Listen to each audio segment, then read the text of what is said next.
It's raining, boy. It's raining in LA. It's actually been raining a lot here lately. I love to drive. I love to drive in the rain. I don't know why. Maybe because it never really rains here all that much, but I do love to drive. I don't like to drive far. But I like to be in my car. And I've been driving, well, legally for 42 years. That is crazy to me. Oh man, 42 years. Some people aren't even 42 years old. Some people aren't even 2 years old. But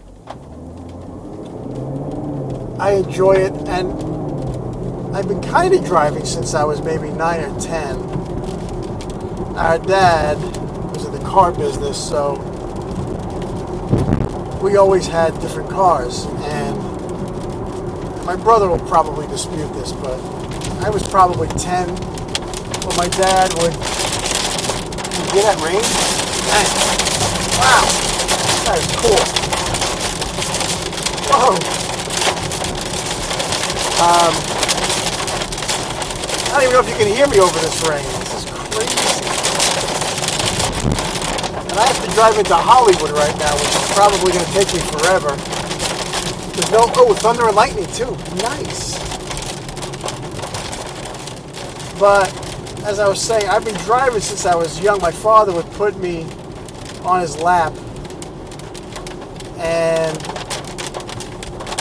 let me steer up and down the blocks of our neighborhood in Brooklyn.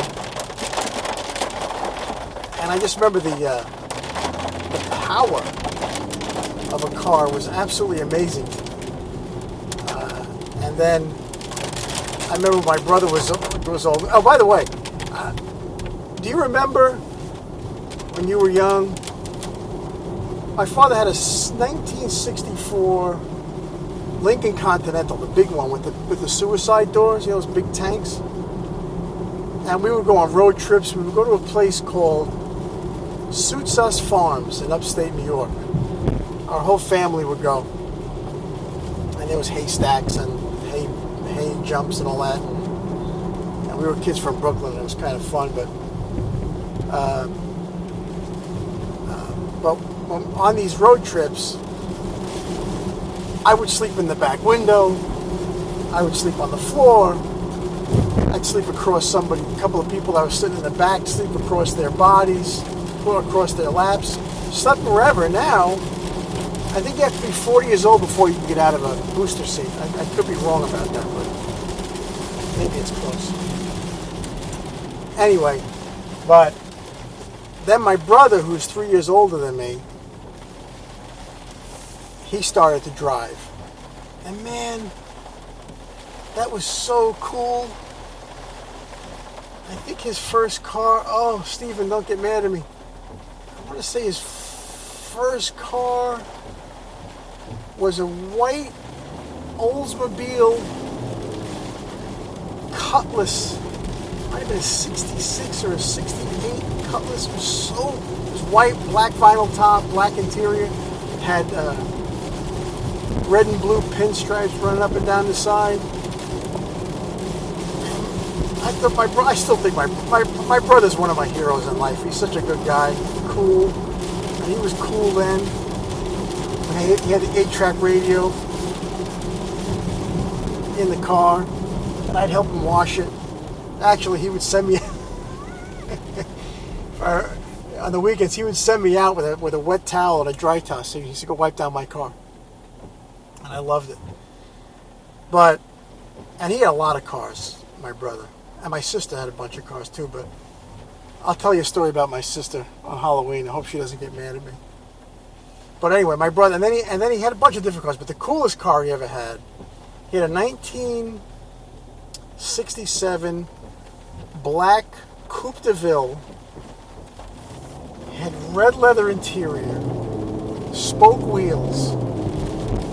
I remember this is in Brooklyn, right? So this was a pretty cool thing. And man, that car, even Well, and I'm going to say his girlfriend's name was Lisa, but I don't want to say her last name because I don't want to get her in trouble. And he had this big bow hanging from his rearview mirror, which was the thing in Brooklyn when I was a kid. The girlfriend would give him a bow. And but anyway, he had some really cool cars. And he had a 1970 Coupe de Ville, green, black interior, black vinyl top. The car was it was as long as the block we lived on. It was unbelievable. And then my sister, I guess you girls really not that much into cars. It's not a sexist thing. Girls, I don't think are as much into cars as boys are. Anyway, one Halloween, my dad, she borrowed a 72 Buick Skylark, and she went out on Halloween, and somebody threw an egg and hit her windshield. I remember she came home crying, "Daddy, Daddy, somebody hit the car." And the car was bent in half. Somebody T-boned her. And she didn't get in trouble, of course. It was fine, but we always had a lot of cars. My father would always bring on these. I think my favorite car he ever brought home was a 1973 Caddy Coupe de Ville, blue on blue. It's really pretty. I remember, man, nothing drives like a Cadillac. Such a great car. And he had everything. He had, somebody offered him, this is way back, a Goldwing Mercedes. This is like 1968. And he didn't know what to do with it. So he just let it go. Right? Now that car's worth what? I don't know. 2 million? $1 million? Anyway. So, do you remember your first car? My first car was a 1977 red Ford Thunderbird. Kind of cool. I still have that Brooklyn mentality. You know, we had to have the big car. And I drove that for a little while, and it was great. And I remember driving. I guess it's the freedom that the car affords you. You go anywhere, and it was pretty. And then I bought a 1979 Thunderbird, kind of the same body, black with a silver vinyl top and silver velvet interior and spoke wheels. Oh my God! I thought I was so cool. And then after that, so that's 79. So in 1980, I was doing. What was I doing? I was doing a movie called Foxes. So that's probably 80, late 80. And a guy showed up on the set. He had a powder blue Mercedes-Benz 450 SL. And I went, oh man, that is sharp, convertible. And I just flipped over the car. So my dad, being a car guy, and he was down there with me, he was an American car guy. I said, "Dad, look at this car." He's like, "Yeah, it's really pretty." So a little bit of time went by, and I'm in LA traffic right now, a little bit, because it's raining. People don't know how to drive in this town when it rains. Actually, pretty funny. So anyway, my dad says, "Well, let's go see this car." So we went to a dealership out in Buena Park, California, and they had one sitting there. It wasn't blue. It was manila beige. And I went, oh man, that is so sharp. And my father said, well, wow, that was thunder. Dang. He said, let's try to buy it. Now, this was my dad's favorite thing in the world. Buying a car was my dad's favorite thing in the world. He'd go into a dealership and he would beat everybody up, not physically. He'd go in there, where's the GM, where's the owner, I want to talk to this guy, and had everybody jumping around. It was his calling in life. I mean, he just loved it. Anyway, so there's the car, and I remember he wrote a check for the car. We wrote a check for the car for $32,000, and my father's hand was going like this. He couldn't write the check because he never spent that much money on a car before. And I got the car, and I was a boss. I was over the moon with this car. I washed it every couple of days, cleaned the wheels myself, and I loved it. And take the top down. It wasn't an electric top, it was a manual top. Had the cocoa mats in it, if you remember the cocoa mats. You had to pay extra for the cocoa mats. And that car was just beautiful. Although I had it for a little while, and it came with two tops. And the hard top you could take off, and you had to store it somewhere. And I stored it in the garage in front of the car, and it was laying sideways, not forward. It was laying sideways at the top. And I came home one night, and for some reason I forgot that it was there, and I hit it, and I bent it, and it cost me a lot of money to fix it.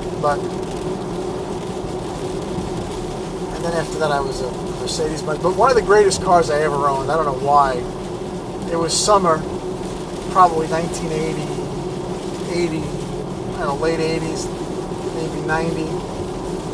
My father and I were driving in Burbank. We were driving by these used car dealerships. And sitting in the front line was an Eldorado. And I said, Dad, look at this car. So he loved going in these places. So we go in. And this car was a metallic brown 84 Eldorado convertible. It was the Eldo with the really long nose and the short deck, square. It was metallic brown. It had gold spoke wheels and a gold grill. And I said, Dad, I want to buy this car for the summer. And I bought it for the summer. My friends and I would ride around this thing, and it was just a ball. We'd go out nightclub, and it was one of those cars. And I mean, and please don't take this the wrong way.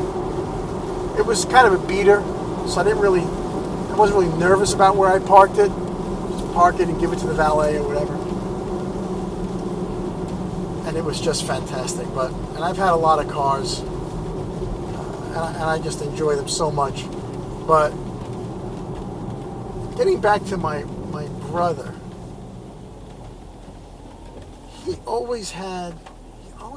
when I was young, he always had really cool cars.